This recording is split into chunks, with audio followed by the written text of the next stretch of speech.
Hello and welcome. My name is Raquel and this is my channel where I talk about all things health and homeopathy related.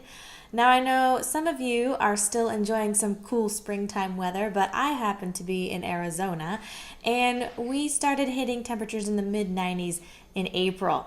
So today I thought I would share some remedies that can help you beat the heat with homeopathy. If you are new to my channel, welcome. If you would like to see more videos like this, be sure to subscribe and click the alert button so that you get notifications every time I post, which is usually on Tuesdays. If you have any questions, comments, or suggestions for future videos, be sure to let me know down below in the comment section. And if you like this video, be sure and give it a thumbs up. Let me know that you like it. And as always, the information in this video is for educational purposes only and is not intended as medical advice. If there is ever any doubt as to whether somebody needs medical attention, be sure and ask the proper health professionals. This is, of course, homeopathy we're talking about. There are more remedies for each of these problems than I could list in my video. I've simply taken the most common ones. So, if you don't find one that helps you, don't lose hope. You just need to do a little bit more digging on your own. Also, if you know anybody who could benefit from the information in these videos, be sure and share it. Tell the world how great homeopathy is. So let's start with the most common homeopathic remedies for sunburn. Future Raquel here. I was doing my editing and I realized I forgot arnica. Arnica is the first remedy you can give after sunburn because it's great for any situation where the body may have experienced some sort of shock. And a burn to a large portion of the body is definitely a shock to your system, so arnica is always a good place to start. It can help jumpstart your healing and help with a little bit of that pain as well, possibly. So, here you go, back into the other burn-specific remedies. First up, Urtica urens is the most commonly needed remedy for a normal run-of-the-mill sunburn that may be stinging, burning, or even has an itching sensation. Next is apis, which looks very similar. It has pink skin, itching, burning, stinging, but apis may also have some swelling in there as well. If the burn is very red and seems to be throwing off a lot of heat and the pain is more throbbing than anything else, belladonna is the one to look at. And if you find yourself craving some lemonade, that is one of those peculiar symptoms that completes the belladonna picture. If the burn is particularly severe or you think it may end up blistering, cantharis is the remedy to reach for. With sunburns that are particularly intense or painful, it is okay to start with a 200C, and it's also okay to use other things on your skin to help soothe the burn as well, like the conventional aloe vera that is really fabulous, especially when it's straight from the fresh plant, or a calendula tincture that's been diluted, or hypericum or urtica urens as well. Tinctures of those can also be very soothing after they've been diluted. Or a cream. These are the Helios creams. Calendula or urtical, also the hypericum, which is hypericum and calendula, and the urtical is urtica and calendula, can all be very soothing. And then yogurt, actually, some Greek yogurt slathered on. It makes a big mess, but it's very soothing and it feels good, and the probiotics in there can help soothe and heal the skin, as well as honey and like a good local raw honey and coconut oil. Those are both really great. Note with those though, you do want to wait until the burn is out of the skin, so you don't put it on right away when the skin's still hot and still burning, because it can have an insulating effect. You want to wait until you've cooled off a little bit and then put those on. Now, as we're talking about sunburns, I should probably put in a note about sunscreens, but I feel like that is such a deep topic. It could actually use a video all its own about why you should avoid conventional sunscreen. So if you are interested in a video where I dive deeper about that, let me know down below in the comments.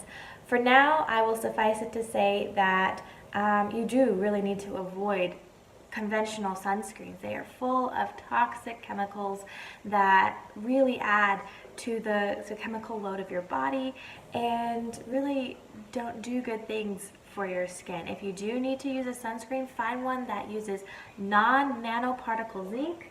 Badger is the brand my family uses because the other ingredients in it also tend to be really good. This one happens to have chamomile and calendula in it as well. But my family actually doesn't use sunscreen too often. We really like to get our vitamin D from the sun, and you can't do that if you have any sort of UV blocking cream or clothing on. Your skin cannot make vitamin D. It has to have direct access from those UVB rays, which are the ones that are mainly targeted by sunscreen and clothing. So when we are going to be out and about for a long period of time, if it's just a short period of time, we don't do anything. And then after that, I will have long sleeve, loose fitting cotton clothing and a hat and maybe the sunscreen depending on different circumstances. But that is how we protect our skin and keep ourselves from getting burned, because you don't want to do that, but still give ourselves access to the sun so that we can get all of that amazing vitamin D that is so important for our health. It's also amazing how far an antioxidant-rich and nutrient-dense diet can go to increasing your skin's resistance to the sun and keeping it from burning over longer periods of time. Now, if you've been out and about in the summer, really enjoying yourself, working hard or playing hard, and you haven't been terribly careful to make sure you stay hydrated, you may find yourself needing a remedy for dehydration. And the number one remedy is cinchona, also called China, and it is actually the very first remedy that Hahnemann proved that started him on his journey. I'll link my video about the history of homeopathy above. I think it comes up here or maybe here, and so that you can watch that if you want to hear that story. And also, if you're having dehydration with cramping, then take a look at Cuprum metallicum, and that may be the remedy that you need for that. Now, while you're taking these remedies, it is important to take other steps to rehydrate yourself as well, drinking water, or ideally water with some electrolytes in it, either minerals that you've added, or you can take a combination. Ooh, where'd it go? I didn't bring it down here. I left it upstairs. Here we go. Or a combination of 12 cell salts. This one is from Highlands. No, sorry. This one is from Helios. Highlands calls it bioplasma, but it's basically a remedy that has all 12 cell salts all in one pill so that it's really easy to dose all of them at once, which is great to replenish your body after it's been taxed with something like playing out in the heat too long. You can also add Nat Phos 6X on top of the bioplasma. There is Nat Phos in the 12 cell salt combo already, but you can add a little bit more in there to really, really help with that, just a little bit more.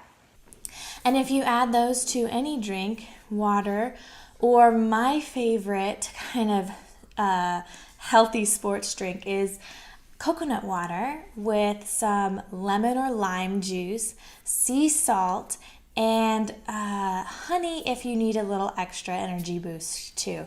That's my favorite electrolyte drink. That's my husband's favorite for when he plays his soccer games. I loved it during labor. I will link to the original recipe below. I used the one that Heather Deschinger put up, and it has always worked really well for me. And you can add trace minerals to it, fulvic minerals, or you can add your 12 mineral salts to it to give you that extra mineral boost that your body needs in those situations. And of course, you can do all of that before you get dehydrated and have it all made up and drink it while you're playing or working, so that you don't have to deal with the effects of dehydration at all. Stay ahead of the game. If someone really overdoes it and they start experiencing symptoms of heat exhaustion, which are fast pulse, throbbing or pounding headache, nausea, heavy sweating, dark colored urine, weakness or dizziness.